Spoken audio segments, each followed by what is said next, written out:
A growing Creative County partner. Welcome back to our 2018 Political Forum here on Cool Hits 105.7 and MyTown TV. We turn our attention now to the State Representative 98th District. The candidates are Dan Bentley, the Republican, and R.B. Mckenzie, the Democrat. Mr. Bentley is here tonight, and good to have you with us. Thank you. We'll begin with a 2-minute opening statement. I ran for this office because I wanted to be a servant of the people. And I had inside of me that I wanted to be a servant and not a true politician when I ran. When I ran the first time, I was several points behind, but in my heart I knew I wanted to be a servant of the people, and so I did run on that. I'm a son of a railroader. My father worked for the railroad for 40 years, and I grew up in rural Kentucky.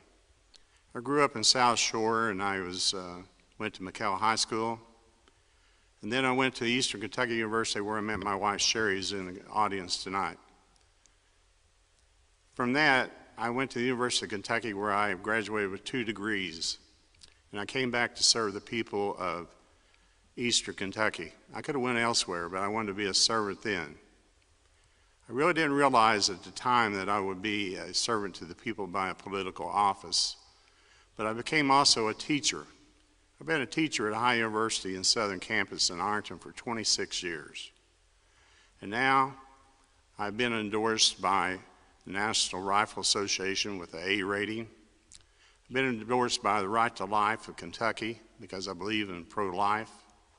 I've been endorsed by Craig Bouchard of Brady Industries, Senator Rand Paul, and Thomas Massey, Congressman Massey. I've also been endorsed by Rod Slagle, who is owner of Portable Solutions in Wurtland. You know, when I went to Frankfurt, at the end of the year, they ask you if you missed a vote. I didn't miss a vote. I was there 10 minutes early, and I stayed 10 minutes late for every session. And I know I've served the people well by doing that. As a representative in Frankfurt, I've written 3 bills which help with the opioid crisis. Go ahead. Okay, thank you. Let's pick up right there because that's one of the big problems in Frankfurt right now that the legislature is going to have to deal with. You'll have 2 minutes to answer each of these questions. Okay. What about the opioid crisis, and what are your plans to try and get that under control? Well, as I was saying, I wrote 3 bills that became law. 2 of them dealing with Casper, where we took the toxicology to reduce neonatal abscess syndrome babies.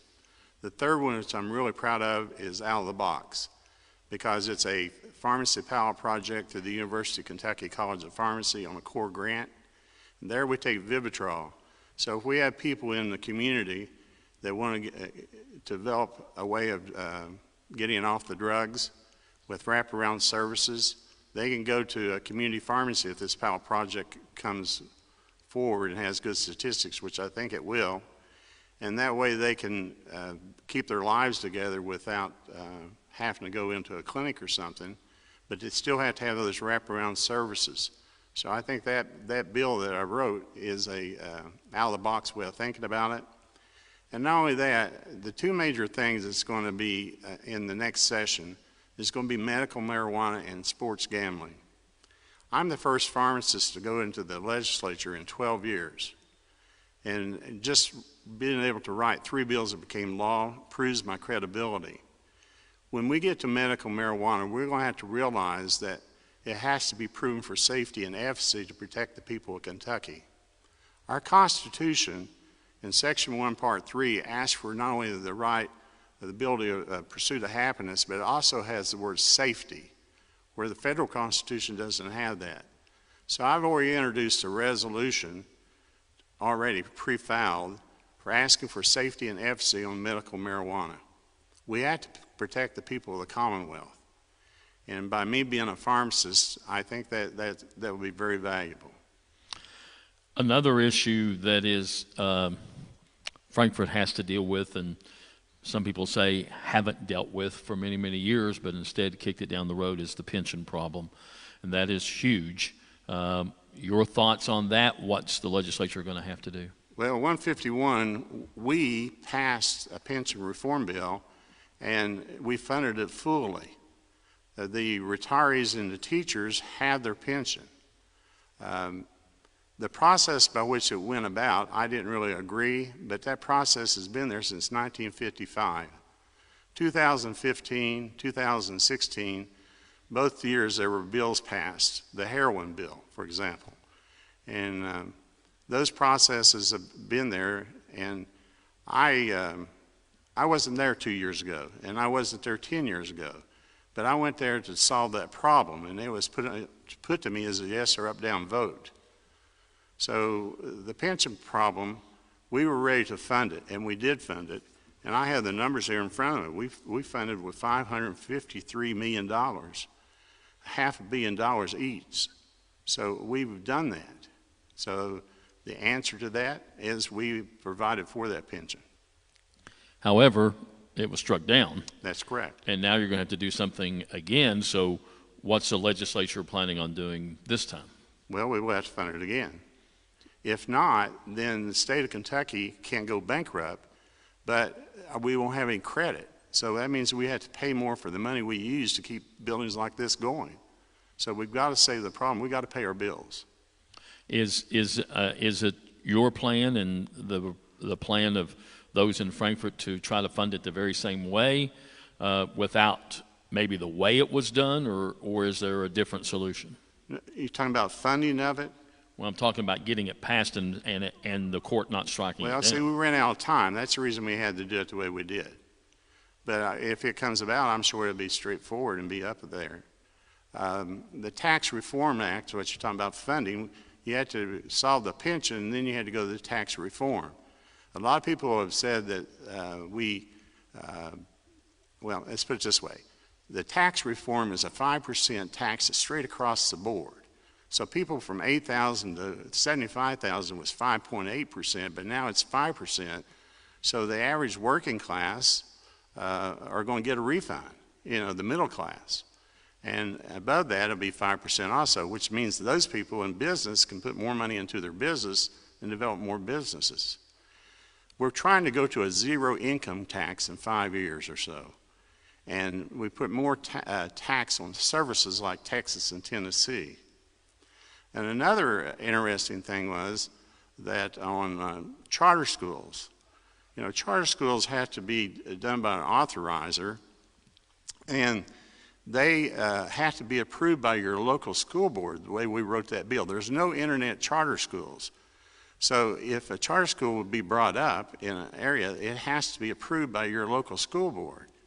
In our school district here, I represent 4 educational districts.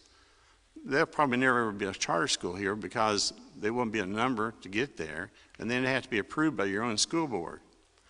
Then in the budget, there was no money for charter schools in that budget. So my opponent in the paper talked about charter schools, and I wanted to answer that because there was no money in this last budget for charter schools, and they have to be approved by your local school board. Now, there is an appeal to the state, but those people are voted into that office. Let's talk about the budget. The state budget does have some problems, and the legislature has to look at trying to correct some of those problems. What do you feel are some cuts the state can make and some other things that you think would improve the state budget overall? I want to get back to education. Okay. There was the relief that the governor put out there, but after the budget was passed, every one of the 4 school districts got more money than what the governor's relief was. Greenup and Boyd County got about $1.2 to $1.3 million. Raceland, 300 and some thousand, and Russell, 800 and some $1,000 over what the governor had put on that relief. So people need to look at that line by line, what happened there. And in the budget, all the money went back to the youth services, to the Friskies. The SEEK was increased more than it ever had been before to $4,000, and anything left over that would go into the transportation, SEEK transportation. So the budget did go back to the schools, but no one ever brings it up, and they say that people like me were against public education. But we put more money back, if you look at that, into education. And not only that, You know, my grandfather was on the school board when they built McKell and Wortland. And my father taught in a one-room school, and I started in a three-room school. So I know how far Kentucky has come since 1956. If it hadn't been people like my grandfather and Jesse Stewart, we wouldn't have the school systems we have in this area right now. I am a product of public education, and I came back to serve the people of eastern Kentucky. I worked as a pharmacist for 40 years in this area and dedicated my life to them. And for people to say that I don't promote public education, that's wrong. And in my own family, I've paid for 8 college degrees since I graduated from UK in 1973. So my grandfather, my father, and I used to go to a well at a 3-room schoolhouse and fold a piece of notebook paper to get a drink of water out of that well. And we had coal sheds, and we had outside privies. So I know what it is like to start in Kentucky in 1956 when we didn't have those benefits. If reelected, this will be a final question. If reelected, what do you feel is the #1 priority that you want to see happen for your district here? Well, of course, the jobs, and I'm excited about Brady. Those type of people we don't get every day. They've already bought houses here, and they're working their rear ends off every day for Brady, you know. And when that happens, it's going to be like going to Georgetown. You go down to Georgetown, go to gate number 2, and take a tour of that plant. You're going to see what we're going to have here. So, you know, I'm really excited about that. Other priorities, I'm the co-chairman of the Diabetes Task Force in the House, where Dr. Alvarado's in the Senate. We're working on issues of eastern Kentucky, obesity, smoking, not enough exercise. Because obesity in eastern Kentucky with diabetes is killing our people. The price of insulin is out of sight, so we got this task force trying to find out how come the price of insulin is getting out of sight. So when I go back to Frankfort, when I get elected, those are my priorities for the people of eastern Kentucky. The cancer rate in eastern Kentucky is higher than normal. And so, you know, like down in Boone County, they have resources, just like on drugs, and they can send a policeman with a social worker with a nurse out to people after they've been to the emergency room that weekend and reduce the addiction. We need to work on addiction between the first time that people think about it and in between when they go to the emergency room. Go in there, work in that in-between spot and reduce that, you know. That's where it is. 1/3 of Americans have different receptor sites in the front part of their brain called DRD2A1 sites. And when they don't have these sites, they're more apt to be addicted. So my expertise is needed in Frankfort so we can fight this addiction, you know. And I think I've proven that. But there's few representatives that have 3 bills become law against the opioid crisis. And so I think I'm a benefit to this area and to eastern Kentucky. Thank you. Thank you very much for answering questions, and we'll give you 2 minutes for a closing statement. Well, I think I've already done it. And my heart's in eastern Kentucky, and I believe in the people of eastern Kentucky, and I just want to help them. I've been here all my life, and that's all I've ever done. I've tried to educate people about their drugs, about their lifestyles. You know, when I had my own personal pharmacy on diabetes, people would come in, they'd go out of the door and they'd go buy Milky Way and a candy bar, a Pepsi. But we have to change that mood, just like on addiction, just like we've done with seatbelts, just like we've done with drunk driving, just like we've done with smoking. We got to change people's culture here. That when we get jobs in here, that's the first thing. Then we'll reduce the drug addiction problem. And then, of course, but that's all I've ever done my whole life. So my closing statement is I'll dedicate the rest of my life to eastern Kentucky like that. So Thank you. That's all I can say. Dan Bentley, Republican candidate and state representative, 98th District. Thank you very much.